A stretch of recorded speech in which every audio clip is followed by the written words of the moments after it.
Bismillahirrahmanirrahim. Alhamdulillahirabbil alamin wa bihi nasta'in ala umurid dunya waddin.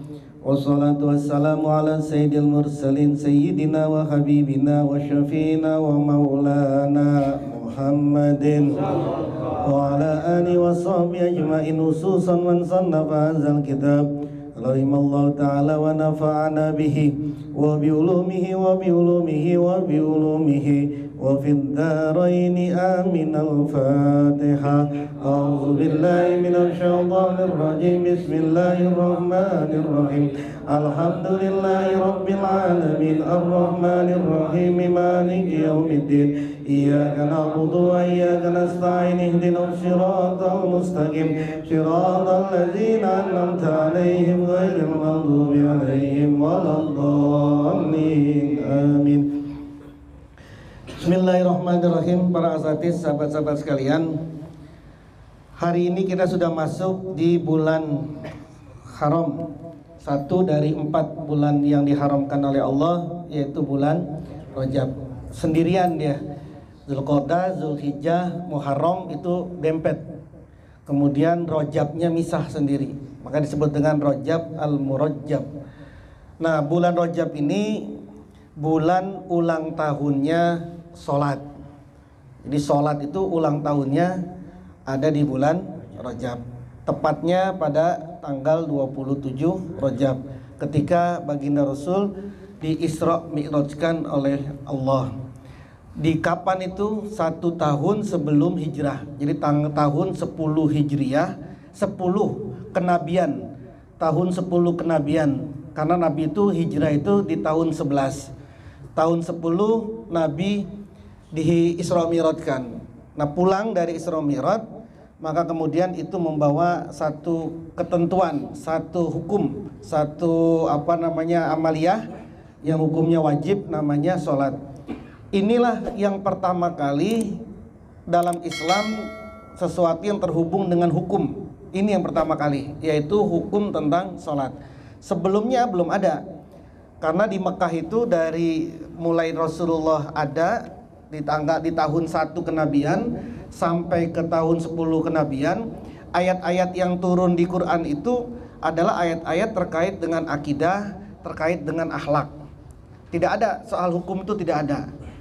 Nah, pertama kali ayat-ayat tentang hukum itu ada, yaitu ketika turunnya perintah sholat, yaitu pada tahun 10 Hijriah, 10 kenabian. Setelah itu, 1 tahun setelah Nabi Isra Mi'raj, Nabi kemudian hijrah ke Madinah. Di Madinah itulah baru kemudian banyak turun ayat-ayat tentang hukum. Wajibnya puasa, wajibnya zakat, wajibnya segala macam jihad, dan lain sebagainya. Itu adanya pada masa Madani, yaitu pada masa Madinah. Maka secara umum Quran itu kan dibagi dua, ayat Makkiyah, ayat Madaniyah. Ayat yang turun di Mekah, ayat turun di Madinah. Ayat yang turun di Mekah itu ayat tentang akidah, tentang akhlak. Ayat yang ada di Madinah itu ayat tentang hukum. Kenapa? Kalau kata para ulama adalah, kenapa kok hukum itu baru ada setelah zaman hijrah? Karena di zaman di Mekah ini fokus utama baginda Rasul Islam ini adalah memperkuat akidah dan akhlaknya.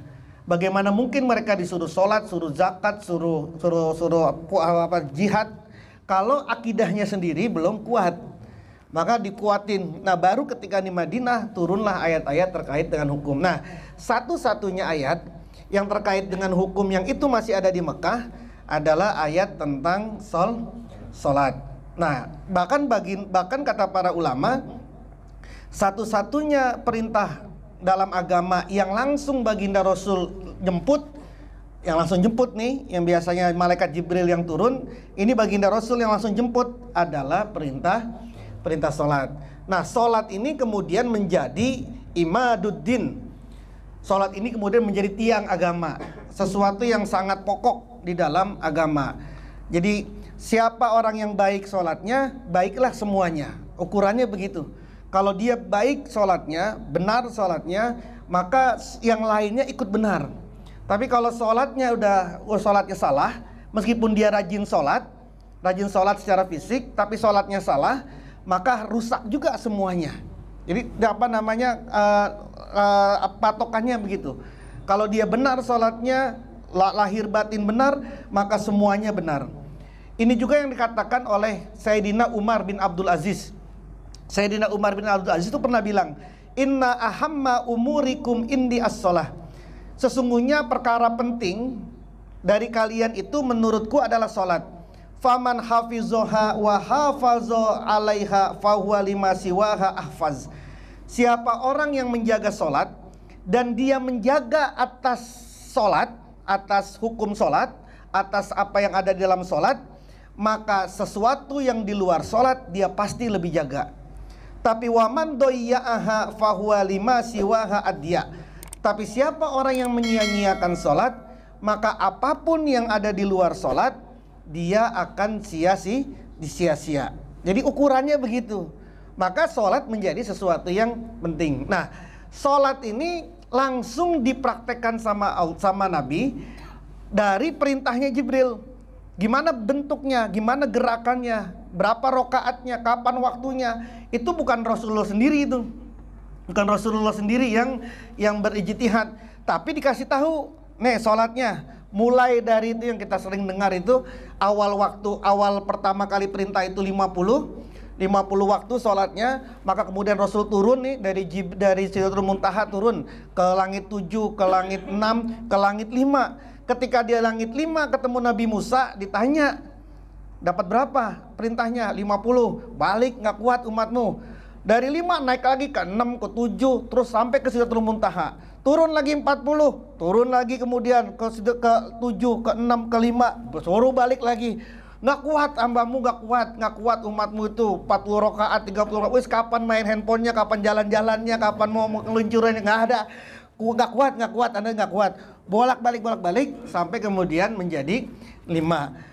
Nah, kemudian setelah itu turun Rasulullah balik lagi ke mana, ke Masjidil Aqsa. Di Masjidil Aqsa lah kemudian sholat pertama, sholat sunnah tuh.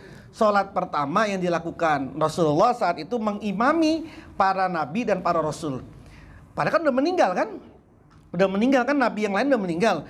Tapi Rasulullah mengimami para nabi dan para rasul sholat di Masjidil Aqsa. Disitulah kemudian Rasulullah baginda Muhammad disebut sebagai Imamul Anbiya'i wal Mursalin, imamnya para nabi dan para rasul.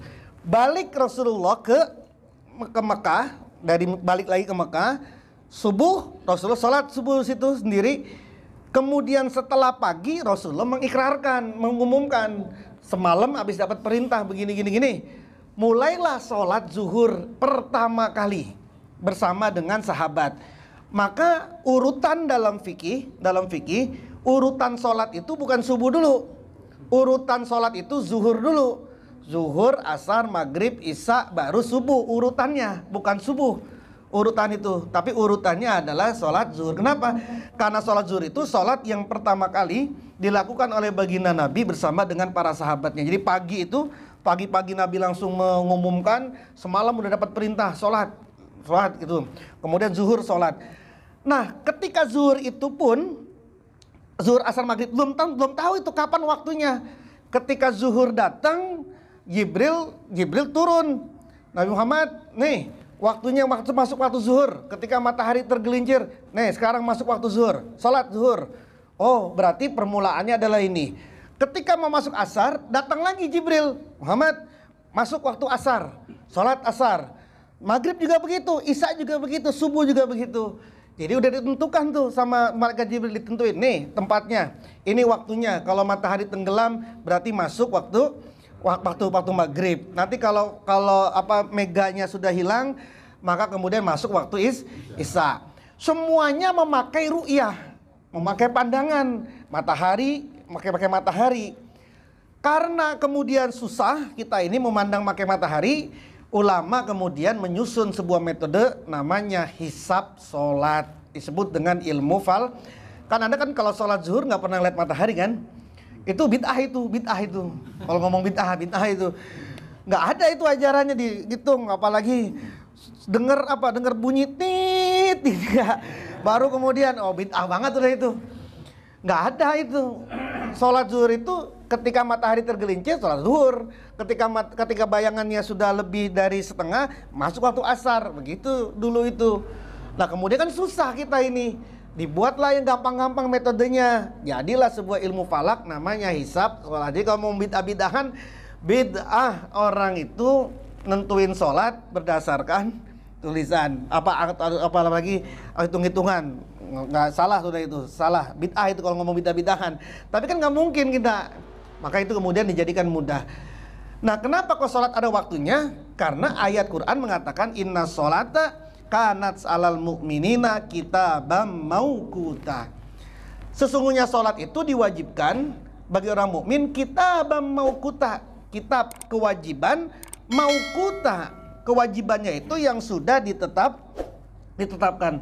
Jadi nggak bisa orang sholat zuhur sembarangan, asar sembarangan, maghrib sembarangan, isya sembarangan, nggak bisa. Kenapa? Karena itu sudah ada waktunya. Sudah ada waktunya sendiri. Sudah ditetapkan waktunya nih. Nggak boleh masuk kalau belum zuhur, nggak boleh sholat zuhur. Kalau belum masuk asar, belum masuk asar, belum boleh sholat asar. Semuanya udah diatur nih. Rokaatnya udah diatur. Sholat zuhur 4 rokaat, asar 4 rokaat, semua udah diatur. Waktu sholatnya udah diatur. Yang kemudian tidak diatur secara tegas adalah cara sholatnya. Karena baginda Nabi cukup mengatakan shollu kama ra'aitumuni usolli. Sholatlah kalian sebagaimana kalian melihat aku. Kama ra'aitumuni, sebagaimana kalian melihat aku sholat. Nah melihat aku ini kan para sahabat beda-beda ngelihatnya. Ada yang Nabi melihatnya begini sholatnya, ada yang begitu, ada yang begini, kan beda-beda. Maka kemudian ini menjadi rahmat. Kenapa menjadi rahmat? Ya karena orang bebas saja. Terserah saja mau sholat pakai gaya apa. Asalkan sholatnya itu tadi itu berdasarkan riwayat dari gurunya sampai dari sahabat. Sahabat yang sholatnya di sini, misalnya Nabi sholat di sini. Sahabat yang sholatnya di sini sama sahabat sholat di sono, di sana, tentu saja beda ngelihatnya. Makanya ini aja udah beda, sedekap, ada yang begini, beda-beda cara sholatnya. Dan semuanya dibenarkan. Boleh itu, asalkan ada jalur riwayatnya. Bahkan Imam Malik sendiri nggak begini dia, tapi dilepas tangannya. Jadi Allahu Akbar, nggak sedekap, tapi dilepas tangannya gitu. Tidak sedekap. Makanya mazhab Imam Malik sholatnya tangannya dilepas saja begini, nggak disedekap gitu ya. Ya boleh-boleh saja. Kenapa? Karena memang tidak ada aturan bakunya. Nabi cuma bilang shollu kama ra'aitumuni usolli. Tapi waktunya, rokaatnya jelas itu.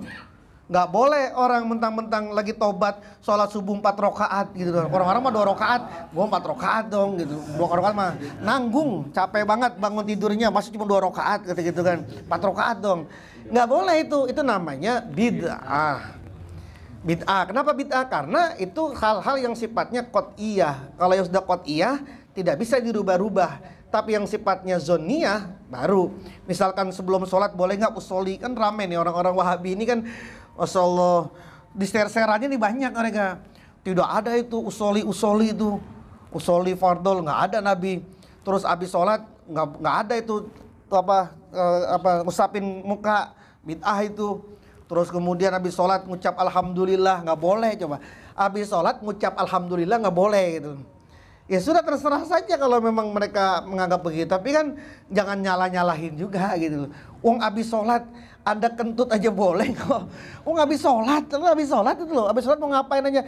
Habis sholat ngucap alhamdulillah nggak boleh. Habis sholat zikir bersama nggak boleh. Tapi habis sholat main handphone begini langsung main handphone boleh, kan jadi bingung gitu.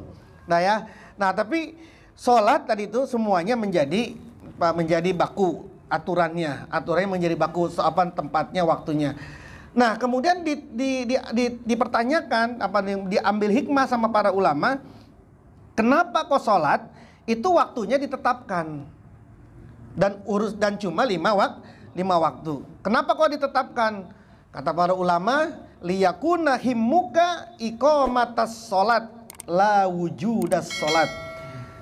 Kenapa kok dibatasi waktu sholat itu? Dibatasi waktu sholat agar himmahmu, keinginanmu, kesenanganmu, cita-citamu adalah iqomatas sholat, mendirikan sholat, la wujudas sholat, bukan cuma adanya sholat. Beda ini, beda antara iqomatas sholat sama wujudas sholat.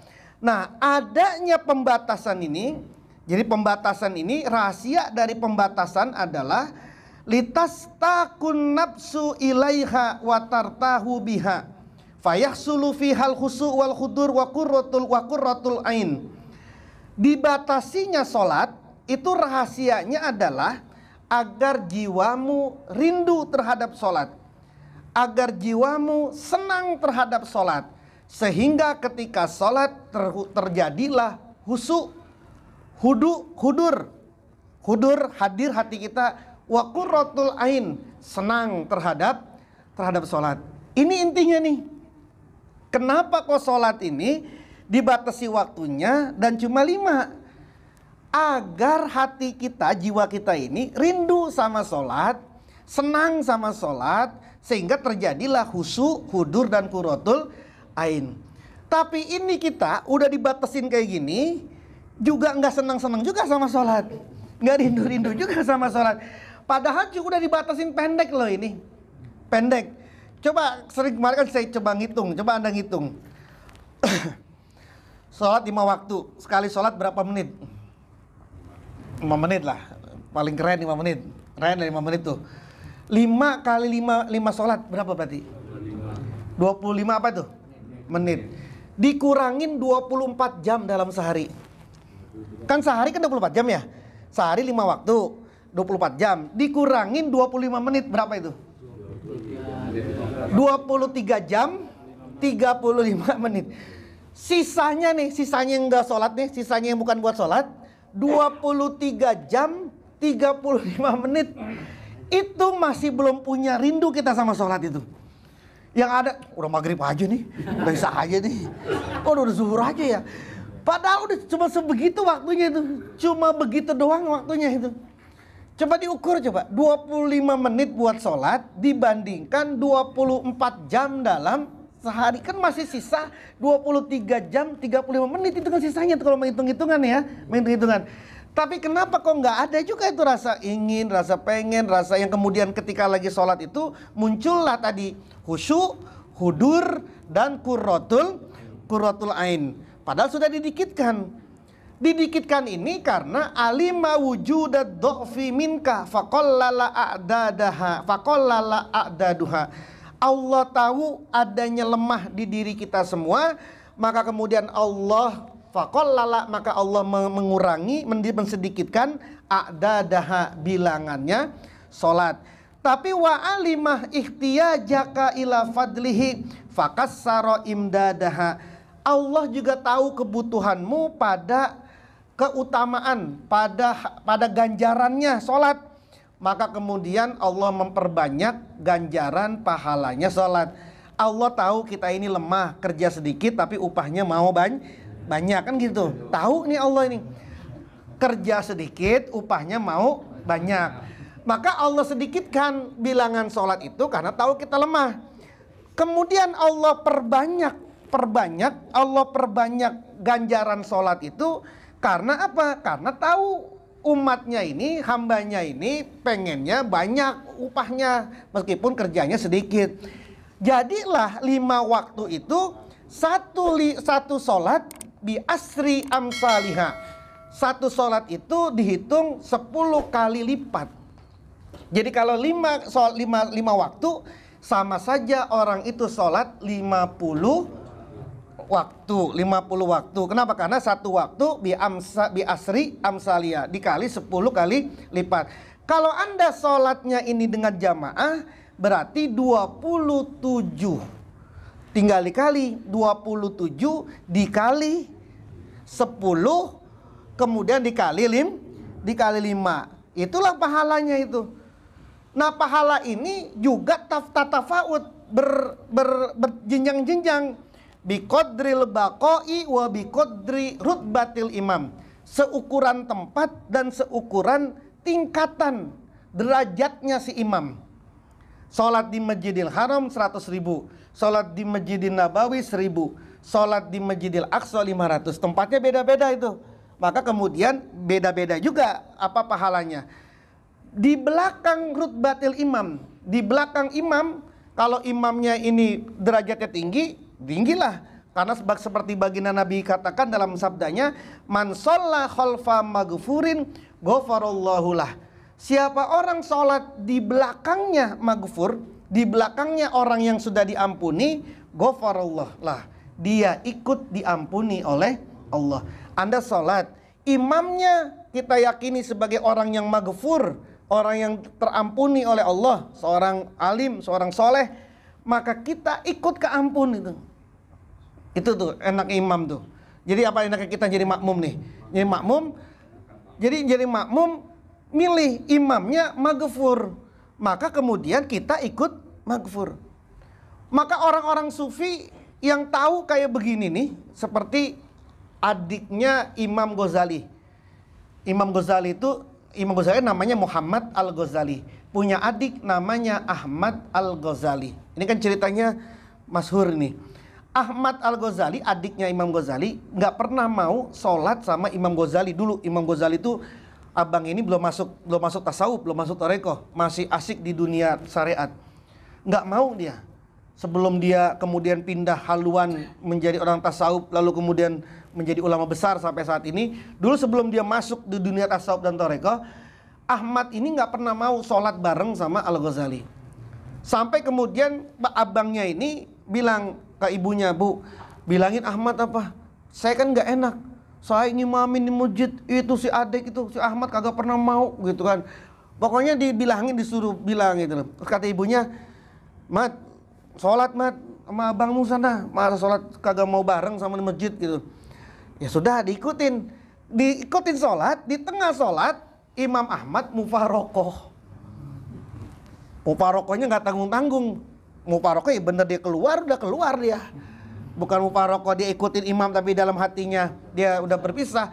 Dia pindah itu, dia pergi itu. Imam Ghazali abangnya dikasih tahu sama jamaah, adek lu tadi tuh gitu ya, lagi imamin, dia pulang, dia agak mau gitu ya. Kira-kira begitulah gitu. Katanya Muhammad Al-Ghazali, datanglah dia kepada Imam Ahmad, Dek, Mat, lu ngapa bikin malu gua gitu kira-kira. Lagi sholat kok kabur. Apa kata Imam Ahmad? Kata Ahmad Al-Ghazali, Bang, saya tadi lagi sholat ikut abang, tapi saya lihat di pikiran abang, di tubuh abang penuh dengan darah haid. Abang lagi mikirin tentang haid. Terus kata Al-Ghazali di situ tuh, bener ya Mat. Tadi lagi sholat, saya lagi mikirin hukum darah haid itu kayak apa gitu. Tembus itu. Itulah cikal bakal. Itulah cikal bakal Al-Ghazali, Muhammad Al-Ghazali, yang kemudian kita kenal dengan Imam Ghazali. Pindah dia ke haluan, ikut dia kepada adiknya, dilepas semua urusan-urusan yang ada di kampusnya karena di guru besar kan. Pindah dia ke Damaskus 4 bulan, 6 bulan, balik lagi menjadi seorang yang baru, namanya Imam Al-Ghazali. Tembus dia nggak mau, dia tembus. Ya Anda karena belum tembus jangan jadi kenapa nggak main? Lagi mikirin janda paling itu kata gitu. Gak mau, ngapain gua ngimamin sama dia, dimamin. Ya galah, kita kan nggak kasaf gitu loh masalahnya, nggak kasaf. Nah itu man sholat dari itu. Jadi orang yang sholat di belakang maghfur, dia ikut terampun. Nah, oleh orang-orang tasawuf, hadis ini langsung dihakikatin gitu loh. Tidak harus mesti di belakang secara fisik, tapi di belakang secara hakiki. Ikut sholatnya guru, ikut sholatnya seperti sholatnya orang yang diampuni. Misalnya kita punya guru Abah, kita ikut sholat seperti sholatnya Abah, itu dianggap sebagai khalfa maghfurin, gitu ya. Jadi itu kata para ulama. Makanya kenapa kok orang sholat itu nggak boleh ngasal, gerakannya nggak boleh ngasal, sama maunya lagi, mau begini, mau begini. Tapi dia harus ikut guru gitu loh kan. Kita kan sholatnya kan dari dulu kan ikut guru. Kenapa sholatnya begini? Karena ikut guru. Kenapa kok? Karena ikut guru. Kalau kemudian kita ikut dan kita niatkan itu ikut guru, maka kemudian kita dianggap sebagai orang yang sholat di belakang guru ini. Gitu loh. Meskipun kita tidak ada di belakang. Jadi sholat itu jangan semau maunya gerakannya. Kalau lagi mau begini, kalau begini gitu kan. Atau nanti pindah. Yang kita nggak tahu dari mana gitu. Tapi kalau Anda misalkan punya guru, terus kemudian guru Anda sholatnya kayak begini. Kemudian Anda ikut cara sholatnya. Bahkan Anda ikut waktunya. Oh, guru kalau sholat awal waktu, ikut awal waktu sholatnya. Bagaimana tata caranya, segala macam ikut. Itu kata para ulama tasawuf masuk kepada khalfa maghfur itu. Di belakang orang yang diampuni. Karena kata Nabi itu man shalla khalfa maghfurin ghafarallah. Siapa orang yang sholat di belakang orang yang sudah diampuni, maka dia ikut diampuni. Kita ini kan gak punya banyak modal khusyuk kan. Sholatnya ini kan gak punya modal khusyuk. Padahal tadi kata para ulama, sholat itu jangan wujudas sholat, tapi harus jangan wujudas sholat, tapi iqamas sholat. Karena fama kullu musallin mukim. Tidak semua orang yang sholat mukimun, orang yang mendirikan sholat. Tidak semua orang yang menjalankan sholat adalah orang yang mendirikan sholat. Maka dalam Al-Quran, kalau sanjungan terhadap Quran, terhadap sholat, pasti ayatnya menggunakan iqamatus sholat. Atau pakai fi'il mudhari'nya yuqimus sholat. Misalnya allazina yu'minuna bil ghaibi wa yuqimunas sholat. Atau pakai ayat yang lain, Rabbi ja'alni muqimas sholat. Atau wa aqamas sholat. Atau wal muqimis sholat. Semuanya pakai kalimat iqam ini untuk memuji. Tapi untuk orang yang sholat yang itu justru menjadi celaka bagi dia, itu nggak pakai kalimat iqam, tapi langsung menggunakan musallin. Fawailul lil musallin. Neraka welah lil musallin, bagi orang yang sholat. Bukan fawailul lil muqimis sholat. Bukan neraka welah lil muqimis sholat, bagi orang yang mendirikan sholat. Bukan. Tapi ayatnya adalah fawailul lil musallin. Jadi kalau untuk yang dia sholat tapi sholatnya ini ancur adut, itu Quran menggunakan kalimat musallin, orang yang sholat. Tapi kalau untuk sholat yang benar, maka pasti didahulukan dengan kalimat iqamatis sholat, atau yuqimus sholat, atau muqimus sholat. Itu di Quran tuh dibedain itu. Kenapa? Karena tadi fama kullu musallin muqimun. Tidak semua orang yang sholat itu adalah orang yang mendirikan sholat. Dalam sebuah hadis dikatakan, malam tanhahu sholatuhu anil fahsa'i wal munkar lam tazidhu minallahi illa bu'dah. Siapa orang yang sholatnya tidak membuat dia tercegah dari perbuatan keji dan munkar, maka tidak bertambah apapun sholatnya dari Allah illa bu'dah, kecuali semakin jauh kepada. Jadi jangan heran kalau ada orang yang sholatnya rajin di masjid, sholatnya rajin tiap hari di nian, tapi sekaligus orang ini buruk sekali, fahsa sekali, munkar sekali, korupsi aja, duit masjid dikorupsiin aja misalnya gitu. Terus ini tapi setiap hari ada di masjid. Ini karena masih wujudas sholat, belum muqimus sholat.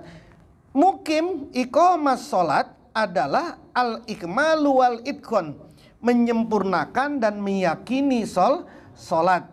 Menyempurnakan syariatnya, juga menyempurnakan hakikatnya. Sholatnya yang benar, rukunya yang benar, semua gerakannya yang benar, tapi juga hatinya juga benar. Nah, kalau sudah seperti ini, maka orang ini tidak dianggap sebagai musallin, tapi muqimus sholat. Dalam hadis yang lain dikatakan, Rasulullah bersabda, fal musalluna kasirun wal muqimuna qalilun. Orang yang sholat itu banyak, tapi wal muqimuna qalilun. Tapi orang yang menegakkan sholat itu, iqamah sholat itu sangat sedikit. Kalau dalam cerita yang lain kan ada orang haji 600.000, yang di haji mabrur itu cuma 6 orang gitu kan. Padahal yang haji itu 600.000, yang mabrur itu cuma 6. Karena memang ibadah asbah, orang yang ahlul asbah, ahli asbah, ahli jasad, yang ya pokoknya sholat ya sholat, zakat ya zakat, haji ya haji. Cuma peragaan saja, nggak sampai ke hakikat itu banyak. Tapi orang yang sekaligus masuk, dia sholat tapi hatinya juga sholat, dia haji, hatinya juga haji, dia umroh, hatinya umroh, dia sodako, hatinya juga sodako, itu qalilun, itu sangat sedikit. Maka kata Nabi, fal musalluna kasirun wal muqimuna qalilun. Orang yang sholat itu banyak, tapi orang yang iqamah sholat sedikit. Nah, iqamah sholat ini salah satunya yang paling pokok ukurannya adalah adanya kehusyuan di dalam hatinya. Khusyuk itu tenang. Khusyuk itu bukan nangis. Khusyuk itu bukan lagi sholat kemudian nangis-nangis. Enggak, itu bukan itu khusyuk. Meskipun itu tanda, tapi bukan juga. Khusyuk itu Anda tidak terganggu oleh apapun. Lagi sholat, Anda tetap tenang. Ada apapun tidak terganggu. Anda tidak diuber-uber pikirannya. Anda tidak dikejar-kejar sama apa pikiran Anda sendiri. Itu namanya khusyuk. Tapi kalau lagi sholat, kemudian langsung abis ini gue mau gini ya, mau gini ya, abis ini mau gini begini. Udah merencanakan nih, abis sholat mau gini. Lagi sholat, berarti jelas itu. Khusyuk itu tenang, tidak terganggu oleh apapun saja. Pikirannya nggak keganggu, hatinya juga tidak terganggu. Itu namanya khusyuk. Begitu aja sih khusyuk itu. Bukan orang nangis, bukan orang yang lagi segala macam. Khusyuk itu Anda nggak keganggu, sholatnya nggak keganggu. Meskipun Anda lagi sholat ramai nih, tapi Anda tenang saja sholat nggak terganggu, silakan. Anda lagi sholat kemudian Anda dilihat sama orang, lagi sholat banyak orang yang lihat Anda tetap nggak terganggu. Tapi ketika Anda lagi sholat kemudian banyak orang yang ngelihat Anda langsung terganggu. Banyak yang lihat nih, harus bener nih sholat gue nih, begini-gini gitu. Mikirin yang ada di belakang. Wah, jangan cepat-cepat, harus pelan-pelan. Wah, gitu. Berarti keganggu itu. Keganggu. Khusyuk itu Anda nggak terganggu. Nah, khusyuk itu kata para ulama, khusyuk itu yang bisa membantu khusyuk itu yang pertama az-zuhdu fid dunya. Yang bisa membantu khusyuk itu adalah zuhud terhadap dunia. Zuhud itu dunia nggak ada di hatinya. Dunia itu cuma ada di tangannya. Itu namanya zuhud. Zuhud itu bukan orang yang ninggalin dunia, bukan. Zuhud itu orang yang meletakkan dunia pada tempatnya. Jadi nggak ada di sini nih, nggak ada di hati, tapi adanya di tangan. Namanya zuhud. Dia mencari kerja, tetap mencari kerja, tapi waktunya ibadah, dia ibadah. Dia mencari kerja, tetap cari kerja, tapi dia tahu mana yang halal, mana yang haram, dia tahu. Dia nggak mau ngambil yang haram, bahkan yang musyubat pun dia nggak mau. Itu namanya zuhud. Jadi zuhud itu bukan orang yang kagak kerja, kagak mau urusan dunia, ibadah aja. Enggak gitu zuhud itu, bukan begitu. Kenapa? Karena nggak boleh dalam agama Anda meninggalkan urusan dunia, nggak boleh. Tapi Anda diperintahkan untuk menaruh letaknya dunia itu bukan di sini, bukan di hati, tapi ada di tangan. Nah, kalau urusan dunia ini ada di dalam hati kita, ini yang disebut dengan ad-dawaul kabir, penyakit yang kronis, penyakit. Kenapa?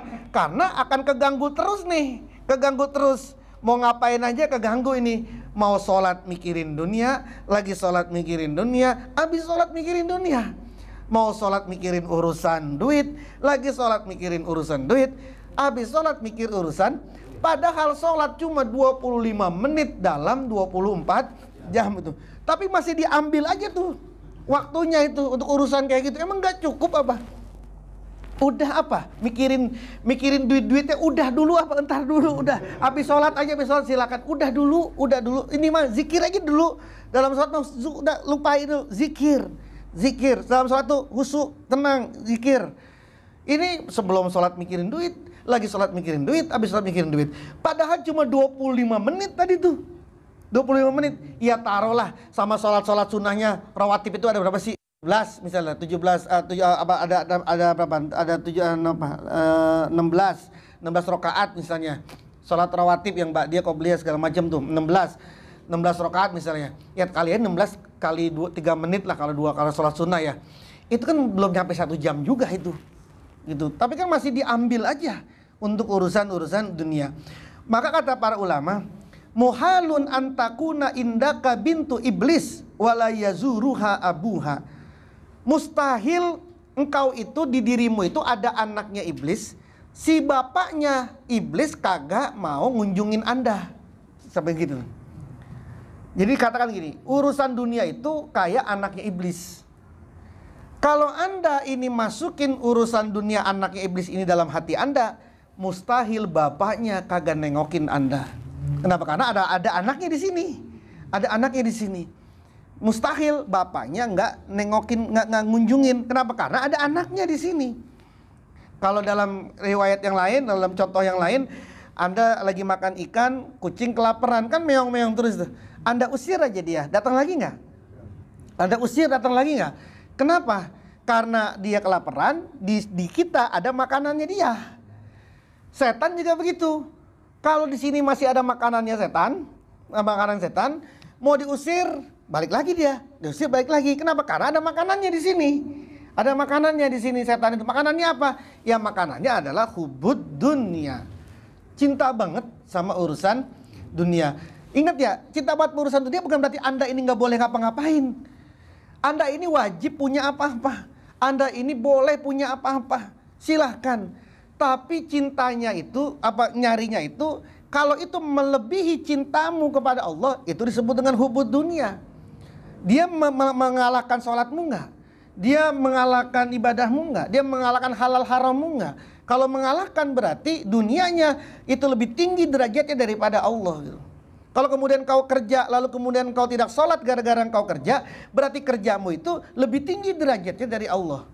Dan itu disebut dengan hubud dunia. Nah kalau hubud dunia seperti itu ada makanannya itu. Anda mau usir setan kayak apapun, pasti balik lagi dia. Kenapa? Karena ada di sini. Maka kata Nabi, adnu sayatinakum bila ilaha illallah. Adnu sayatinakum, bikin kurus setan kalian itu. Bikin kurus setan kalian itu dengan kalimat ini, bikin kurus. Jangan udah badannya kurus, setannya yang gemuk gitu loh. Badannya kurus, setannya gemuk. Kata Nabi, bikin kurus setan kalian dengan kalimat ini. Bikin kurus. Kalau kurus kan nggak bisa melakukan apa-apa. Yang kedua, yang bisa membantu khusyuk itu adalah al-iksaru min zikrillahi bil qalbi wal qalib. Yang kedua, memperbanyak zikir kepada Allah dengan hati maupun dengan fisik. Mana-mana zikir. Ya zikir apa? Zikir apapun yang mengingat kepada Allah namanya zikir. Nah kalau kita sudah dibekali oleh zikir khafi ini, jadi Anda sholat Allahu Akbar, kemudian dalam hati Anda terus zikir khafi saja, itu sudah khusyuk. Ikut saja. Kalau Anda itu zikir khafinya jalan lagi sholat, nggak ada tuh pikirannya gentayangan kemana-mana, nggak ada itu. Tapi kalau nggak ada zikirnya dalam sholat, itu gentayangan sudah tuh kemana-mana itu. Lari ke sono, lari ke sini, mana gitu ya. Dan udah gitu kita nggak diimamin sama maghfur lagi misalnya. Udah modal apa coba kita ini, gitu ya. Gitu ya. Jadi gitu. Yang ketiga yang dapat membantu adalah idmanut toharoti, terus menerus dalam keadaan suci, punya wudu. Li'anna zahira lahu ta'allukun bil batin, karena yang zahir punya hubungan dengan yang batin. Iza toharo haza, jika yang lahirnya suci, maka yang dalamnya ikut kepada suci. Nah, cara orang itu punya khusyuk, yang bisa membantu khusyuk adalah jangan batalin wudu. Jangan batalin wudu. Idmanut toharoh, terus menerus dalam keadaan suci. Sesuatu yang tampak yang di luar ini suci, maka dia akan terhubung dengan yang batin. Karena yang ada di batin itu semua terhubung dengan ini, terutama panca indera. Anda sakit hatinya, itu kan karena ada sesuatu yang Anda lihat kan. Anda ngelihat sesuatu, sakit hati Anda. Terus kemudian kenapa bisa begitu? Karena ada mata, Anda ngelihat. Dari mata transferlah kemudian ke sini. Anda mendengar sesuatu yang gak enak, sakitlah hati Anda. Berarti ada sesuatu yang masuk dari zohir nih, yang kemudian tembus ke dalam batin. Jadi yang di zohir ini bisa berpengaruh nih kepada ini. Dan lagi orang kalau kotor banget gitu, udah dekil, itu dalamnya juga dekil, itu dekil. Itu makanya kemudian idmanut toharoh, terus menerus dalam keadaan suci. Nah 3 inilah yang bisa mengantarkan, membantu orang mendapatkan kehusyuan. Mudah-mudahan kita masuk dalam golongan iqamas shalah. Al-Fatihah. A'udzubillahi minasyaitonirrajim. Bismillahirrahmanirrahim. Alhamdulillahirabbil alamin arrahmanir rahim maliki yaumiddin iyyaka na'budu wa iyyaka nasta'in ihdinas siratal mustaqim siratal ladzina an'amta 'alaihim ghairil maghdubi 'alaihim waladdallin amin. Tadi ngobrol-ngobrol sebelum sholat, terus kalau insyaallah Maret ini pada beberapa teman-teman, beberapa orang dari teman-teman kita ikut mewakili kita ini untuk ke Banjarmasin habis lebaran haji. Nanti Ustaz Taufik nih, Bang Taufik akan mengepalai ke Padang. Bisnya udah ada, mana Bang Taufik? Nah, itu ketuanya, tadi habis itu ketuanya. Habis lebaran haji ke Padang, bisnya udah ada. Kalau mau menabung silakan nabung, gitu ya. Habis lebaran haji ada beberapa hari, nanti kita mampir ke Palembang, ke Jambi, ke mana, ke Lampung, ke Palembang, ke Lampung, ke Lampung, ke Palembang, ke Jambi, ke terakhir ke sana, ke Padang. Waktunya nanti setelah Idul Adha insyaallah. Gitu ya, Taufik ya. Jadi dari sono kita akan ketemu di mana, di Padang, di Bukit Tinggi. Udah diniatin aja. Diniatin minal hadirin. Jadi kayak besok ke Banjar kita nggak ikut, ya udah niatin minal hadirin, biar semua ikut ke bawah. Nah mudah-mudahan semua diberkahi oleh Allah. Amin. Amin amin amin. Allahumma shalli ala sayyidina Muhammad wa ala ali sayyidina Muhammad. Allahumma inna nastaudiuka bima qara'na wa sami'nahu fardudhuma inda hajatina. Allahumma inna nastaudiuka bima qara'na wa sami'nahu fardudhuma inda hajatina. Allahumma inna nastaudiuka bima qara'na wa sami'nahu fardudhuma inda hajatina. Allahumma jalna wa jal auladana wa talamizana min ahlil ilmi wa min ahlil khair wa la tajwa iya min arysyari wa min ahlil jahal bihaqqi rabbana hablana min azwajina wa dzurriyyatina qurrata a'yun waj'alna lil muttaqina imama. Rabbana atina fid dunya hasanah wa fil akhirati hasanah wa qina azabannar. Wa sallallahu ala sayyidina Muhammadin nabil ummi wa ala alihi wa sahbihi wa baraka wa salam. Wa akhiru da'wana anil hamdulillahi rabbil alamin.